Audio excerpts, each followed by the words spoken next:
Buenas noches. Venimos caminando sobre el tema de la iglesia y hemos tomado de referencia la iglesia primitiva. Y viendo la iglesia primitiva habla que tenían comunión, coidonía, común, y tiene que ver con compartir o tener ese afecto por las cosas en común. Es esa participación en común, es el espíritu del dar generoso en contraste con el espíritu del obtener egoísta. Y se usa para expresar una relación íntima y cercana entablada con las personas. En la oleada inicial de fervor después del primer Pentecostés, la iglesia se reunía para tener coinonía, se encontraban. Y todo eso lo vemos en Hechos. Tú y yo debemos tener coinonía cuando vamos ante Dios el Padre y nuestro intercesor Jesucristo. Juan lo enfatizó su importancia cuando dijo: lo que hemos visto y oído, eso os anunciamos, para que también vosotros tengáis comunión, coinonía, con nosotros, y nuestra comunión, esa coinonía, verdaderamente es con el Padre y con el Hijo Jesucristo. Primera de Juan 1:3. Por eso cuando nosotros miramos en todo el contexto bíblico, nos habla de esa coinonía, ese compartir, y es el compartir en esa relación espiritual. Dios el Padre y Jesucristo nos consideran socios en su obra y en su iglesia. Ellos quieren que tengamos una relación espiritual íntima con ellos. Por eso es que podemos llamar a Dios el Padre, Abba, ese término cariñoso que hoy día se traduce como papito. Gálatas 4:6. Y por cuanto sois hijos, Dios envió a vuestros corazones el espíritu de su Hijo, el cual clama: Abba Padre.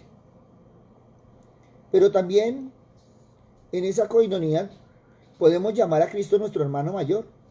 Ese es otro término familiar, lleno de afecto. Él siempre estuvo dispuesto a entregar su vida para establecer ese amoroso vínculo con nosotros. Y no tuvo vergüenza de llamarnos hermanos. Hebreos 2, 11, 12. Porque el que santifica y los que son santificados de uno son todos, por lo cual no se avergüenza de llamarlos hermanos, diciendo: anunciaré a mis hermanos tu nombre, en medio de la congregación te alabaré. Y qué hermoso, porque esta revelación acerca del tipo de compañerismo que el Padre y el Hijo desean tener con nosotros debería asombrarnos. Significa que ellos quieren vivir eternamente con nosotros en un estado de coinonía, es decir, una relación familiar, en esa relación íntima. Y cuando nosotros miramos Hechos, hay algo más sorprendente, y es que esa coinonía tiene que ver con compartir. Por lo tanto, todos eran socios. Nosotros en realidad no tenemos mucho que ofrecer, pero Dios el Padre y Jesucristo son dueños de todo. Y ellos quieren compartir lo que tienen con nosotros. El Espíritu mismo da testimonio a nuestro espíritu de que somos hijos de Dios. Y si hijos, también herederos. Herederos de Dios y coherederos con Cristo. Si es que padecemos juntamente con Él, para que juntamente con Él seamos glorificados. Pues tengo por cierto que las aflicciones del tiempo presente no son comparables con la gloria venidera, que en nosotros ha de manifestarse. Porque el anhelo ardiente de la creación es el aguardar la manifestación de los hijos de Dios. Romanos 8, 15, 19. De eso se trata. Esa es nuestra meta. Es compartir la creación con Dios, con ese Padre amoroso y con Cristo, nuestro hermano mayor. Y entonces hablamos de que la copa de bendición que bendecimos no es la comunión, coinonía de la sangre de Cristo. El pan que partimos no es la comunión, es la coinonía del cuerpo de Cristo. Siendo un solo el pan nosotros, con ser muchos, somos un cuerpo, pues todos participamos aquel mismo pan. Primera de Corintios 10, 16, 17. Por lo tanto, ahí vemos el deseo de Cristo. Siempre estuvo en la mente que tuviéramos esa unidad. Pero esa unidad real de mente y espíritu. Y si no, veamos Juan 17, 21. Para que todos sean uno, como tú, oh Padre, en mí, y yo en ti, que también ellos sean uno en nosotros, para que el mundo crea que tú me enviaste. esa maravillosa relación con Dios el Padre, con Cristo nuestro hermano, y con todos nosotros que como hermanos depende de que pertenezcamos y permanezcamos fieles hasta el fin. Es una sociedad espiritual. Hebreos 3:14, al principio cuando confiábamos en Cristo nos hicimos compañeros suyos, y si no dejamos de confiar en Él, seguiremos siendo sus compañeros para siempre. ¡Qué hermoso! Nosotros hoy en día deberíamos entender la común unión. Eso fue lo que experimentaron en el primer siglo y del cual da testimonio el libro de los Hechos. En él se encuentra y se da fe de la conciencia que se incubó en las comunidades en relación con el sentido de pertenencia y fraternidad al que eran llamados sus integrantes. Es que con ellos se dio continuidad a lo expresado en diversos lugares del Antiguo Testamento, especialmente en los salmos que subrayaban la dimensión comunitaria de la fe. ¿Cuántas veces hemos dicho, hemos cantado el Salmo 133? Cuán bueno y delicioso que habitemos todos. O el Salmo 122, yo me alegraré con los que me dicen vamos a la casa del Señor. Ambos textos. Dios trata de Israel como una comunidad y cumple en ella sus promesas. Y entonces nos habla de la posibilidad efectiva de encontrarse con Dios en el templo, en la casa. Y se complementa siempre con el acompañamiento físico, la camaradería y el compartir con los demás creyentes. Es una filiación racial. El acercamiento y la amistad hacían de estos encuentros unas verdaderas efusiones comunitarias que exaltaban el espíritu de fiesta y de compañerismo en la fe. Primero se habló de los judíos, después eran los judíos y los gentiles. Por lo tanto, en el Antiguo Testamento parte de esa filiación racial. Por eso el valorar la importancia de estar juntos a otras personas revela por un lado que se tiene la experiencia de la soledad. El que conoce de la soledad sabe valorar la compañía. Y por el otro lado la confirmación de una experiencia de encuentro en el que al final se ven los resultados a favor del grupo que siempre hace la constatación. Y qué hermoso hablar de fidelidad. Qué hermoso hablar de confirmación. Porque eso significa pertenencia. Es que la comunión se logra con la presencia física, con la participación, con constancia. Eso es algo que insiste el propio texto de Hechos. Y entonces, ¿qué dice? Que todos perseveraban, que los discípulos perseveraban. Ahora, cuando hablamos de discípulos, no solo eran los 12, sino ya era el grupo completo. En Hechos nos empiezan hablando que eran como 120. Y que se mantenían constantes. ¿Y qué es mantenerse constantes? Es que no se ausentaban por demasiada frecuencia. Esa constancia salvó a las primeras comunidades de ser absorbidos por el judaísmo como comunidad originaria y mayoritaria. O sea, la coidonía que ellos tenían, esa presencia ampliada, era una garantía, era una continuidad en el compromiso comunitario. Todos estaban comprometidos. Siempre estaban pendientes porque se podía contar con ellos. ¿Qué decimos del comunitarismo actual? Ha perdido fuerza. Porque se ha levantado el individualismo.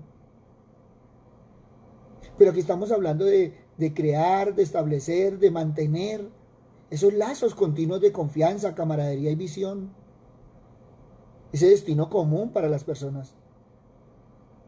Es que el estar juntos forma parte de la bendición divina que da resultados tangibles. Una familia unida, una comunidad unida, una sociedad unida. ¿Cómo es de diferente? Por eso la palabra del Señor dice, y habitar juntos. Por lo tanto, esa es una experiencia relacionada con un contexto en que la soledad es una realidad y además valorada negativamente. Por lo tanto, se está haciendo una crítica a la manera de habitar que no sea en compañía de alguien. Es que nos está ampliando la posibilidad de pensar en una acción dinámica de permanencia junto a otras personas. Muchos anhelan estar reunidos. Ahora, es triste. Los templos estaban abiertos y la gente tenía excusa para ir. Los templos están cerrados y ahora quieren asistir. Por eso, tranquilamente, él está relacionado con estar, existir, en tener esa satisfacción. ¿Y qué dice la palabra? Que era bueno, agradable y perfecto. ¡Qué hermoso!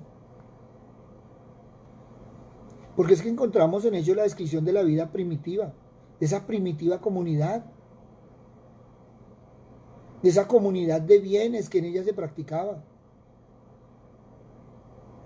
Entonces estamos hablando no de política, no de cómo se han dañado las cosas, era un comunismo religioso basado en el amor. Todo era en común. ¿Por qué? Porque había amor. Era ese amor de carismático que se tenía, de esa permanencia. Ahora, había la propiedad privada, sí, pero voluntariamente ofrendada. ¿Para qué? Para ayudar al necesitado. ¿Cómo es que dicen las madres? Se quitan el pan de la boca. Pues ellos como una comunidad, como hermanos, se quitaban los unos el pan de la boca para dárselo a los otros. Y no se está hablando de la producción o el consumismo colectivo. No estaba organizado ni tampoco se concebía a partir de categorías económicas. Se decía que todos eran iguales. Y todo esto viene de la inquietud que predicó Jesús y de su ilimitado desprecio de las riquezas. Mateo 6, 25, 34. Y es algo que se debe reclamar como continuación de la vida en común que Jesús realizó con sus discípulos. Lucas 8, 1, 3 o Juan 12, versículo 4 y sucesivos, y 13, 29. Es que el hacer iglesia es una expresión que restaura, reencarna el sentido de coidonía. Para la iglesia es necesario hacer comunidad, practicar la comunidad, experimentar la integración verdadera. La iglesia no se siembra de arriba hacia abajo, ni se instala como si fuera la sucursal o la franquicia de una empresa.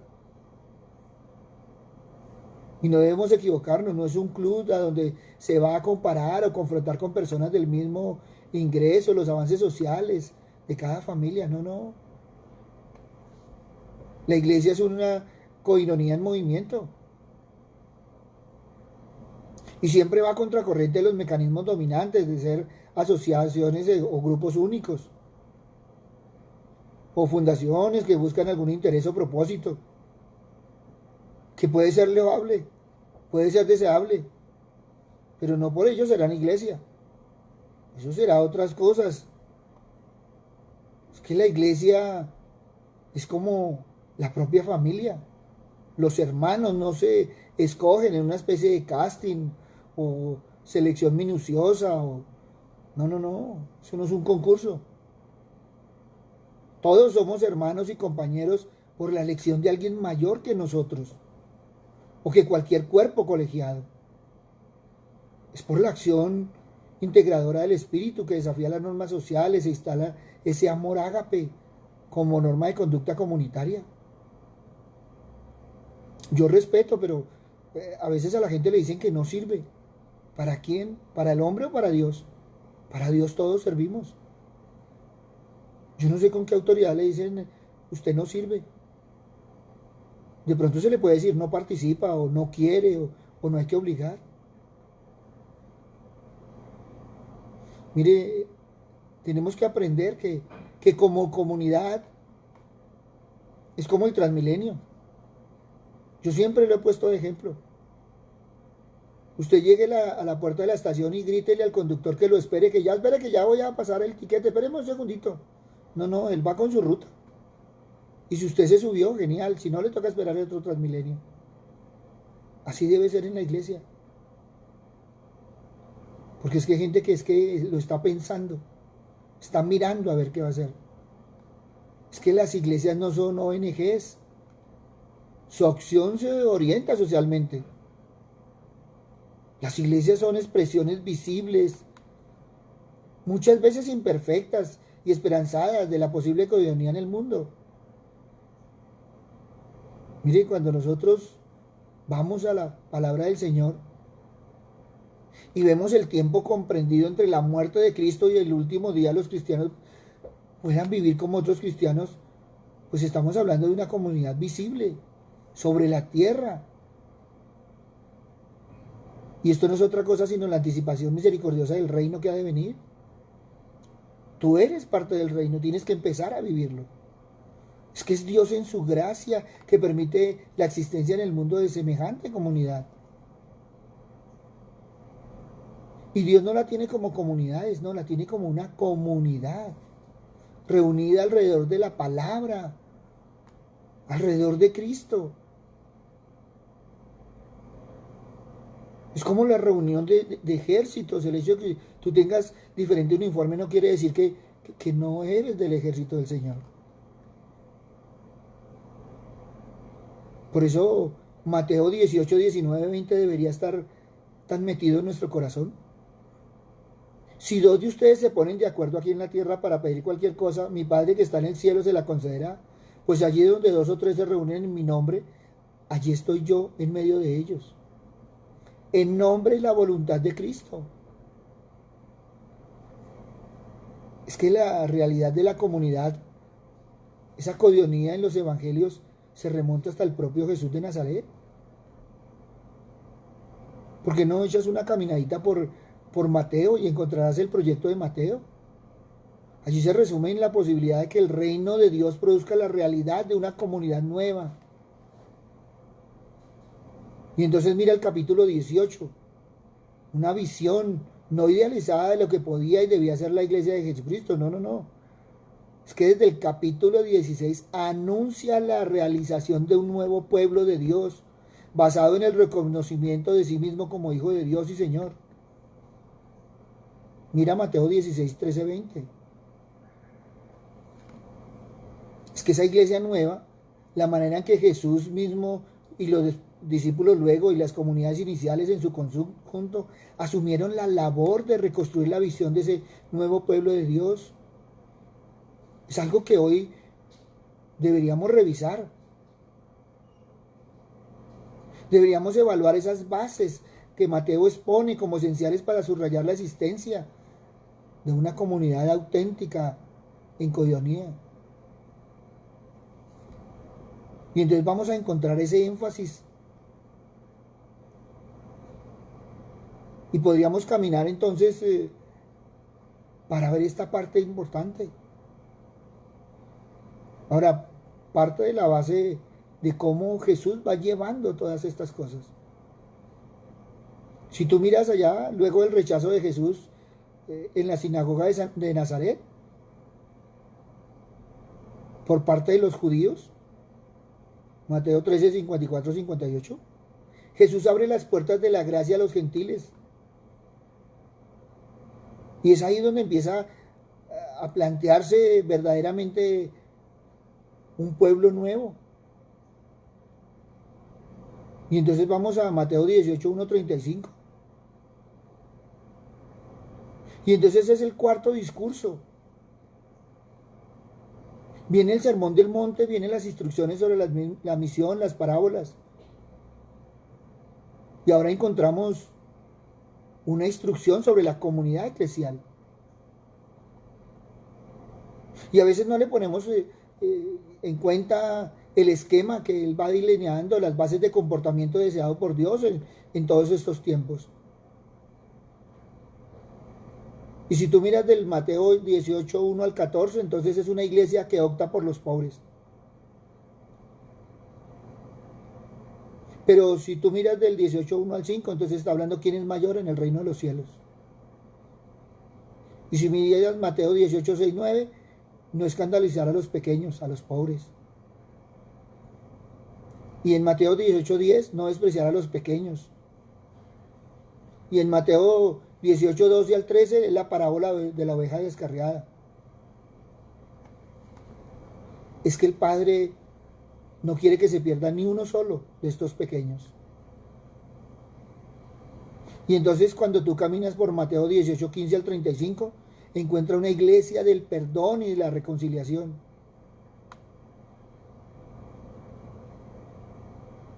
Pero si tú miras 15 a 17, hay una corrección fraterna y comunitaria. Pero también vas a encontrar una autoridad e importancia de la comunidad eclesial local. Y entonces estamos hablando que la comunidad ata y desata. Pero también hay un acuerdo comunitario para la oración. Y ya nos habla de Jesús en la comunidad. Y si vas a Mateo 18, 21, 34, la parábola del perdón. Y siempre en esa comunidad se tiene que ver que si tú no perdonas, pues el Padre no podrá perdonarte.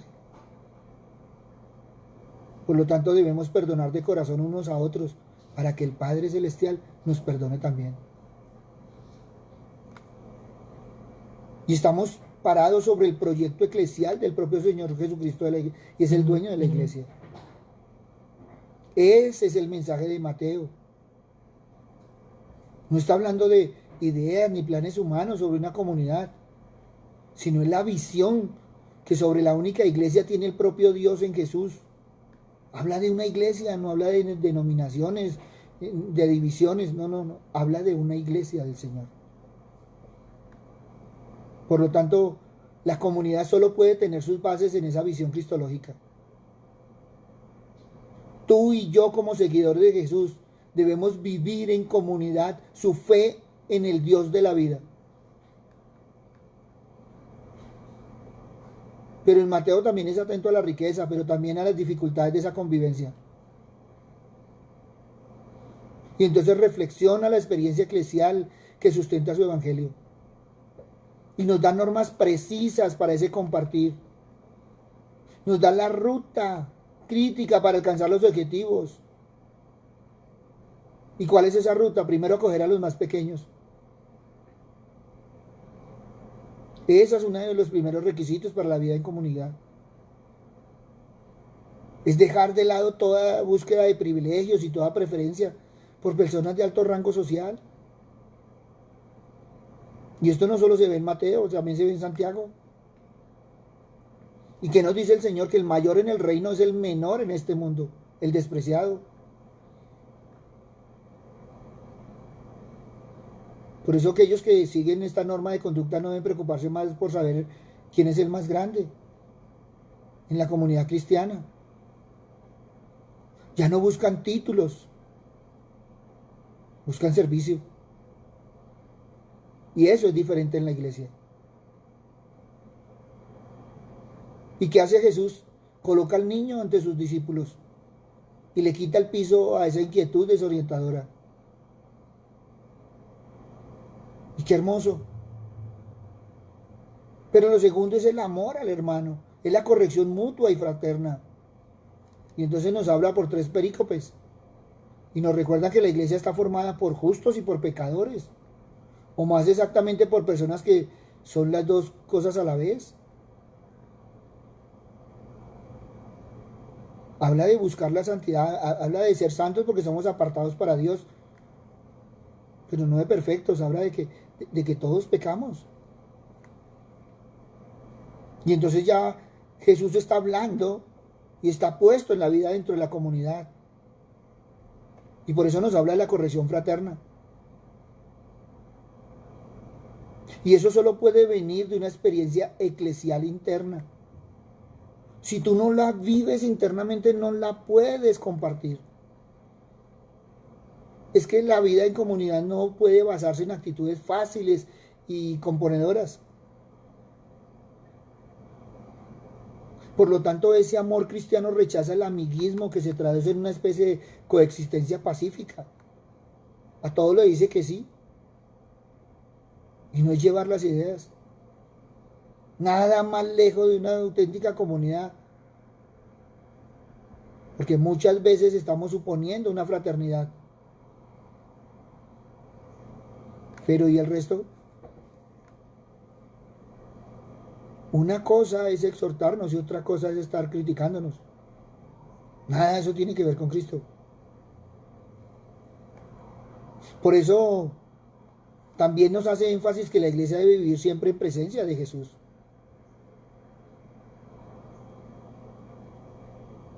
La presencia de Jesús en medio de ella, esa presencia asegura el valor de la oración en comunidad. Y esa oración llegará al Padre. Si tú y yo nos comportamos como auténticos hermanos, porque de lo contrario, pues se volverían normas de disciplina y deberían tener un policía. Y entonces ya estos planteamientos pues pierden sentido. Es que Dios siempre ha habitado en la historia y llega a su punto más alto en la encarnación. Se prolonga en la iglesia y se vuelve el signo visible del reino. Tu oración es siempre la experiencia de gratitud. Ella pone su impronta en el amor de Dios y por los demás, porque debe ser una oración en amor al prójimo, en amor a Dios. Sin práctica orante no hay vida cristiana, porque es allí donde se da la síntesis de la gratitud. Es allí donde se da la dimensión comunitaria, la tarea de la iglesia. Cristo es el corazón de la asamblea de los creyentes. Pero allí en Mateo también encontramos esa disposición permanente para perdonar. Y entonces perdonar es liberar. Se libera el perdonado de su falta y de su angustia, así como se libera el que perdona de su resentimiento y de su rencor. Perdonar es dar vida. Eso debe caracterizar a la asamblea de los seguidores de Jesús. Negarte a hacerlo ilimitadamente es negarse a creer en el Dios de la vida. Y la Biblia lo repite, perdona y olvida el pecado. Eso es lo que dice el Señor.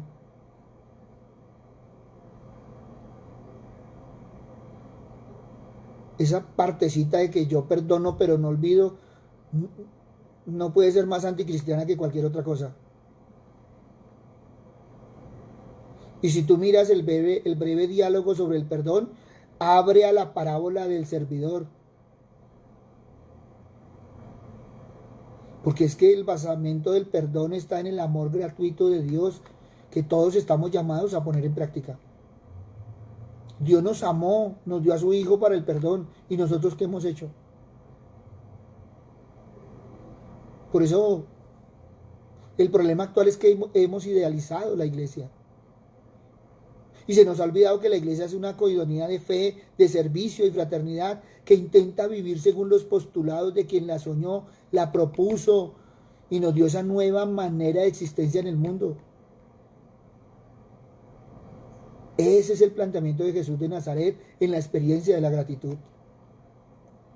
Es de ese amor gratuito en el cual debemos seguir esas reglas de conducta puramente formales que a veces las distorsionamos en abusos de poder, en vivir según las categorías mundanas que privilegian a los poderosos, en no saber vivir la liberación del perdón, en ignorar en la práctica la presencia de Jesús en medio de la iglesia. Por eso cuando tú dices que todos somos iglesia, que tú eres iglesia, que yo soy iglesia, debemos evaluar si realmente. Porque para ser iglesia debemos estar dentro de los planteamientos de Jesús. Y entonces estamos hablando de la liberación del perdón. Tú no te puedes negar a ser signo del reino. Eso es un don. Hay que acogerlo. Hay que cambiar de perspectiva. La ética del reino es una respuesta a la iniciativa del amor de Dios. Porque Dios lo ve desde los pequeños de este mundo. Los recibe, los acoge en Jesús. y los coloca en el centro de nuestra oración y de nuestro compromiso. Tú y yo con Jesús caminamos como la iglesia peregrina hacia el Padre, el Dios del amor y el Dios de la vida.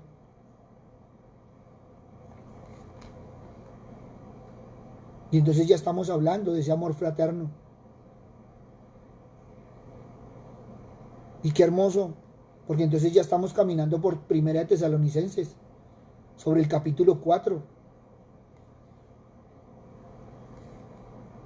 Y es que se debe construir un sujeto que siempre es incompleto y completable, porque estamos abiertos al cambio, ese cambio que viene de Dios, y solo es posible si nos situamos adecuadamente ante los bienes éticos propuestos.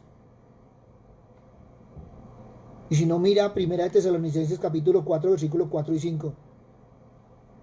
Y está hablando de la comprensión del cuerpo. Y nos habla de esas relaciones, el valor importante. ¿Y sabes por qué? Porque el cuerpo es el depositario, es el vehículo de todas las relaciones humanas. Porque estamos hablando del cuerpo de Cristo. Y estamos hablando de que nosotros como gentiles entramos a formar parte.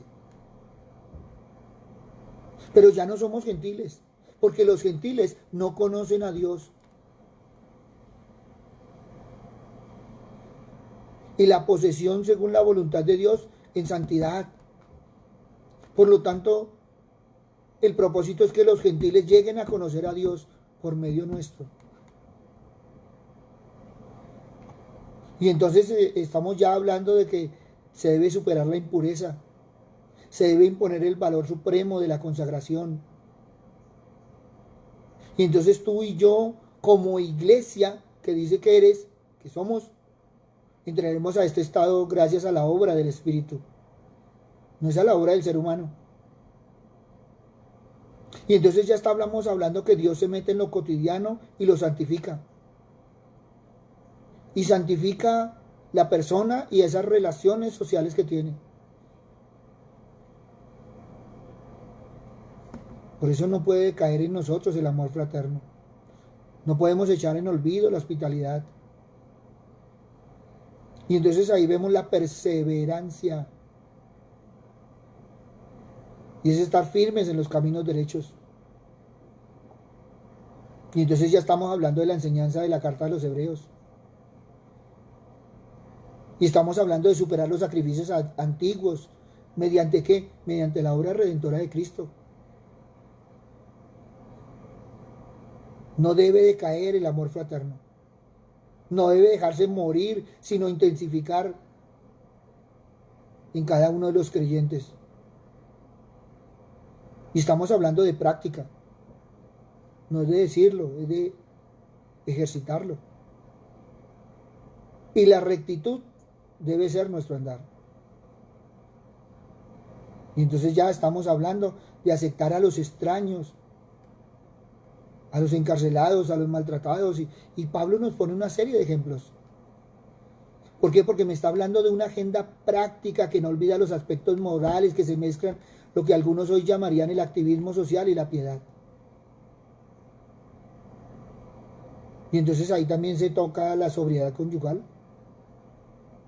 en un mundo de excesos. Y se habla de la economía, porque eso hace parte de ese paquete pastoral del que está hablando Pablo. Eso es tener comunión.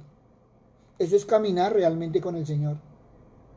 Eso es realmente el cuadro maravilloso de la coidonía, vista desde Jesús, pasando por Hechos, mirándolo desde Pablo, y lo podríamos mirar porque Juan, Santiago, todos hablan de lo mismo. Porque para Jesús fue algo importante. Sigue siendo importante. Y sigue siendo la base para que nosotros caminemos en el Señor. Por eso yo te invito a que evalúes en tu corazón si realmente has tenido esa comunión, esa coidonía. Yo amo al Padre, pero odio al hermano. No, eso nada tiene que ver. Hay que amar a Dios y al prójimo como a nosotros mismos. Por lo tanto, la palabra nos está diciendo muy claramente que tenemos que tener comunión con el Padre, con el Hijo, con el Espíritu Santo, con nosotros mismos y con todos los que nos rodean. Sin hacer acepción de personas. Por eso cuando digas que tú eres la iglesia, ya sabes con qué parámetros te van a medir. No solo la gente, sino el Señor. Por eso, que cada día el Padre nos lleve de su mano bendita a hacer realmente lo que Él ha querido, que nosotros seamos iglesia. Que el Hijo cada día nos llene de su amor para realmente comportarnos como iglesia y que el Espíritu Santo nos lleve a esa práctica real de ser iglesia en medio de este mundo. Señor Padre misericordioso, hoy nos ponemos en tus manos, Padre amado, porque una y otra vez, Señor, nos estás exhortando en la palabra. Papito Dios, tu palabra dice que la iglesia primitiva tuvo esa comunión, esa coidonía. Vivieron ese comunismo puro, real, no político ni económico, no. El comunismo del amor. Y ahí sí podemos decir que Jesús, no solo por ello, pero fue un revolucionario. Porque habló de la común unión. Papito Dios, pero muchas veces nosotros tenemos que reconocer, Señor, que no hemos tenido esa unión ni contigo, ni con tu Hijo. Y cuánto más con el Espíritu Santo, que no lo hemos dejado trabajar en nosotros, pero tampoco hemos tenido con los que nos rodean. Tu palabra nos advierte que cualquier cosa que hagamos a uno de tus pequeños es a ti, al que lo hacemos, es a Cristo al que ofendemos y contristamos al Espíritu Santo. Por eso, Padre misericordioso, perdónanos, Señor, si nos hemos equivocado alguna vez, Padre Santo, o muchas veces, Padre misericordioso. Papito Dios, siempre nos recuerdas de ser humildes, Padre misericordioso, porque de eso es lo que nos está hablando la palabra, de esos principios éticos y morales, de la humildad, de la sencillez, del agradecimiento, Padre amado. No permita, Señor, que en nuestro caminar se olvide. No permita que en nuestro corazón haya orgullo y altivez. Padre misericordioso, y si lo llega a ver, Señor, que lo podamos reconocer y sacar de nuestro corazón, de nuestras vidas, de nuestras familias, de nuestros altares, Padre misericordioso. Padre bueno, que nunca se nos olvide lo que nos dice allá en Levítico 6,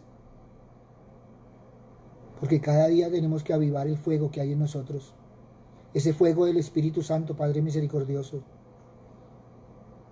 Pero que tampoco, Señor, nunca se apague el amor que tu Hijo nos ha dado, Señor, para que podamos vivir en comunidad, podamos caminar, Señor Padre misericordioso, unidos como hermanos, Padre Santo.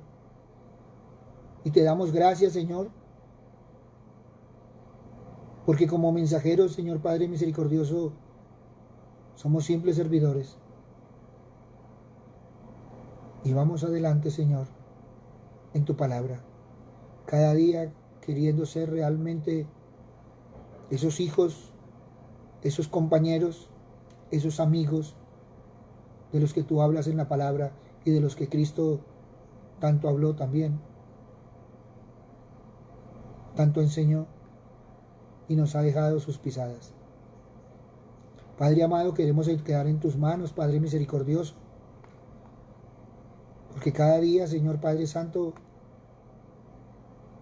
andamos contigo, con tu Hijo, guiados por el Espíritu Santo. No permitas que nos apartemos ni a derecha ni a izquierda, sino que realmente seamos esa iglesia de la cual nos hemos ufanado.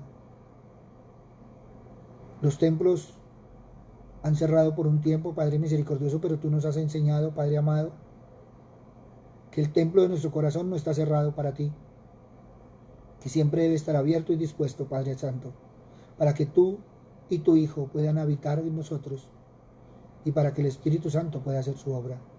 Gracias, Padre amado, En el nombre de Cristo Jesús, para gloria y alabanza tuya. Amén y amén. Buenas noches para todos. Les habló el pastor Walter Bernal de la Iglesia Su Gloria en mi Bogotá.